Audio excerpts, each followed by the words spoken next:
केंद्रीय गृह मंत्री अमित शाह दंतेवाड़ा दौरे पर है और वहां ये बस्तर पंडूम समापन कार्यक्रम में शामिल हुए और एक बार फिर से हुंकार भरी है कि अगले साल चैत्र नवरात्रि तक बस्तर से लाल आतंक समाप्त हो जाएगा। उन्होंने नक्सलियों से अपील की और हथियार छोड़ने को कहा है। शाह ने अपने संबोधन में कहा कि नक्सली भाई हथियार छोड़कर मेन स्ट्रीम में आए।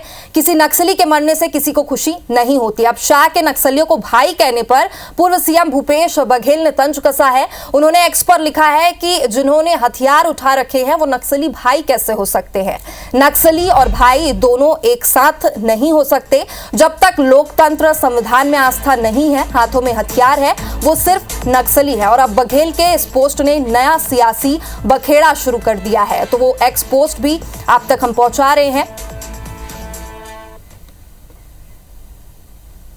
मैं आज भी सभी जिनके हाथ में हथियार है वो और हथियार नहीं है वो सभी नक्सली भाइयों को विनती करने आया हूं, आप हथियार डाल दीजिए, मेन स्ट्रीम में आइए, आप हमारे अपने हैं। कोई भी नक्सली मारा जाता है, किसी को आनंद नहीं होता है।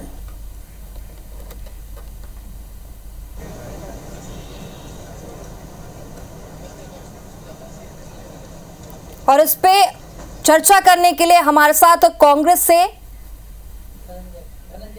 धनंजय ठाकुर जुड़े हुए हैं और वही बीजेपी प्रवक्ता सुनील चौधरी भी जुड़े हुए हैं। सुनील जी, सबसे पहले आपसे जानना चाहेंगे कि अमित शाह ने नक्सलियों को भाई कह दिया है, इसमें आपका क्या पक्ष है? जी राम राम, जय जोहार, जय छत्तीसगढ़। देखिए, छत्तीसगढ़ में नक्सलवाद का दंश हम सब झेल रहे हैं और छत्तीसगढ़ जो धान का कटोरा था, उस धान के कटोरे में खून भर गया और उसको समाप्त करने का काम जो है भारतीय जनता पार्टी की सरकार कर रही है। अमित शाह जी ने अपने दौरे पर स्पष्ट रूप से सारी नीतियों को स्पष्ट कर दिया है कि जो बातचीत करना चाहते हैं गोली से बात करेंगे, गोली से बात करेंगे, जो गोली चला करके बात करेंगे तो गोली से बात करेंगे, लेकिन हम किसी नक्सली को मारना नहीं चाहते। और भाई कहना ये कहीं ना कहीं कांग्रेस को जो दिखाई दे रहा है, तो कांग्रेस केवल एक शब्द को देख रही है, लेकिन इतनी सारी बातें जो अमित शाह जी ने कही है उसके विषय में माननीय भूपेश बघेल जी के क्या विचार है जरा उसको बता दीजिए। माननीय अमित शाह जी ने कहा कि दंतेवाड़ा से डॉक्टर निकलना चाहिए, सुकमा से सब इंस्पेक्टर निकलना चाहिए, कांकेर से कलेक्टर निकलना चाहिए, हम विकासवादी सोच को लेकर के आगे बढ़ रहे हैं। इन सारी बातों पर वो नहीं कहेंगे। इनकी जब सरकार थी तो नक्सलियों को भ्रष्टाचार का पैसा देकर के पल्लवित पोषित करते थे, एक कार्यवाही नहीं करते थे और आज ये आरोप प्रत्यारोप सब कर रहे हैं जब नक्सलवाद समाप्त होने की दिशा में है। आने वाली नवरात्रि तक के इस छत्तीसगढ़ से जो लाल आतंक है वो समाप्त हो जाएगा। बस्तर के भोले भाले आदिवासी जो है जिनको बहला फुसला करके ये नक्सली जो विचारधारा थी इस देश के बाहर की है, जो विचारधारा हमारी है भी नहीं, माओवाद जो है वो भारत का है भी नहीं, तो वो पहला फुसला करके जिन लोग हमारे लोगों को ले गए थे, हमारे भाइयों को ले गए थे, यदि वो वापस आ रहे हैं, मेन स्ट्रीम में आना चाहते हैं, राष्ट्रवाद की दिशा में आगे बढ़ रहे हैं, कांग्रेस को क्यों दर्द होता है मुझे ये समझ नहीं आता। आप और भी बातें देखिए। माननीय भूपेश बघेल जी, आपसे आग्रह निवेदन है इस प्रकार का दुष्प्रचार। ठीक है सुनील जी, ठीक है। हमारे साथ कांग्रेस से धनंजय ठाकुर जी भी जुड़े हुए हैं। धनंजय जी, आपसे आपका पक्ष जानना चाहेंगे कि आखिर दिक्कत क्या है भाई कहने में?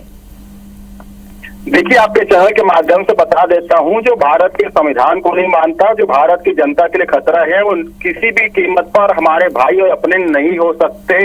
वो भारतीय जनता पार्टी के भाई हो सकते हैं, वो अमित शाह जी के लिए भाई हो सकते हैं, वो भाजपा के अपने हो सकते हैं। जिस प्रकार से भाजपा के प्रवक्ता ने कहा ना कि धान का कटोरा छत्तीसगढ़ कहलाता था, आज लहू लुहान हुआ है।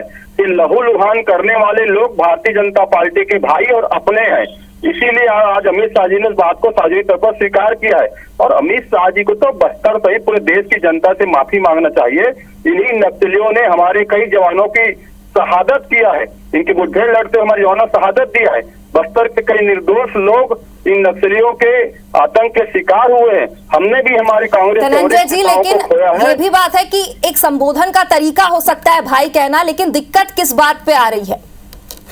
अरे आप भाई कैसे बोल सकते हैं? प्यारा भाई हो सकता है क्या? जो बस्तर के निर्दोष आदिवासियों के लहू बहा रहा है, जो हमारे जवानों के हत्या के लिए दोषी है, वो भाई कैसे हो सकता है? मैंने कहा ना, इस देश में कोई भी आतंक चलाता हो, नक्सली हरकत करता हो, हिंसा करता हो, तो भारत के संविधान को नहीं मानता। ठीक है।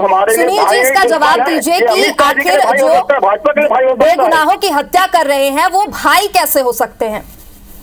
देखिए, माननीय अमित शाह जी का बयान आप बहुत ध्यान से सुनिएगा, एकदम स्पष्टता से मैं कह रहा हूं। उन्होंने कहा जो आत्मसमर्पित किए हैं हमारे नक्सली भाई, 500 से ज्यादा की संख्या बताई उन्होंने, जो आत्मसमर्पित कर दिए हैं वो तो स्वाभाविक रूप से राष्ट्रवाद को स्वीकार कर ले। दूसरा, अब मैं कांग्रेस को याद दिलाऊं कि दिग्विजय सिंह जी क्या कहते थे नक्सलवाद के विषय में, इनकी सांसद रंजीता रंजन जी क्या कहती थी, भटके हुए नौजवान, और हमारे ये सारे बयानबाजी उस समय करते थे जब वो हत्या करते थे।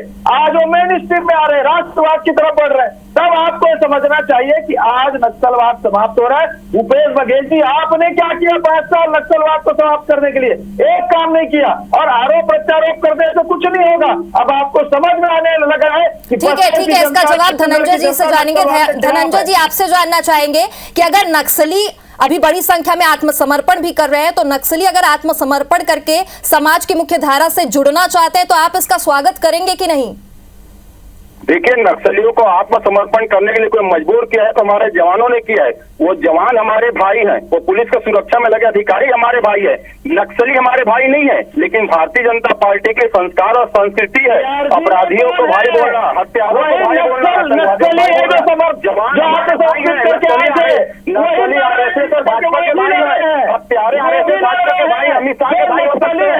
इस देश के जवान हमारे भाई है। आतंकवाद सुनिए ना, ये देखो नक्सलियों को समर्थक कैसे चिल्ला रहे, देखो नक्सलियों के समर्थक आतंकवादियों के समर्थक कैसे चिल्ला रहे, देखो इनके भाई है नक्सली, इनको शर्म नहीं आता, इनको माफी मांगना चाहिए। हत्यारों के हत्यारों के भाई बोलते हैं, हमारे जवानों के जवान हमारे भाई है, पुलिस के जवान हमारे भाई है। नक्सली और हत्यारे भाजपा के भाई होगा, अमित शाह का भाई होगा, इनको माफी मांगना चाहिए। आतंकवादी को कमान को ये छोड़ने का ऐसा अडवाणी जी ना देश में देखा है, जैसे आतंकवादी को कमान के तो छोड़े थे, नक्सली इनके लिए भाई है, हत्यारे सावरकर इनके लिए भाई है ना, नाथूराम गोडसे इनके भगवान है ना, आतंकवादी देश का पहला है, वैसे ही नक्सली भी इनके भाई है। ये तो नाथूराम के जिंदाबाद करने वाले लोग हैं जो देश के पहले का आतंकवादी है, ऐसे लोग हत्यारों की भाई बोलेंगे, जवानों को भाई बोलेंगे। ठीक है धनंजय जी, सुनील जी, सबका यही मानना है, चाहे कांग्रेस हो बीजेपी हो, और हमारा सभी का यही मानना है कि बस्तर में नक्सली समाप्त हो, नक्सलवाद समाप्त हो और देश शांति से रहे। फिलहाल बहुत बहुत शुक्रिया आप दोनों का हमारे साथ जुड़ने के लिए।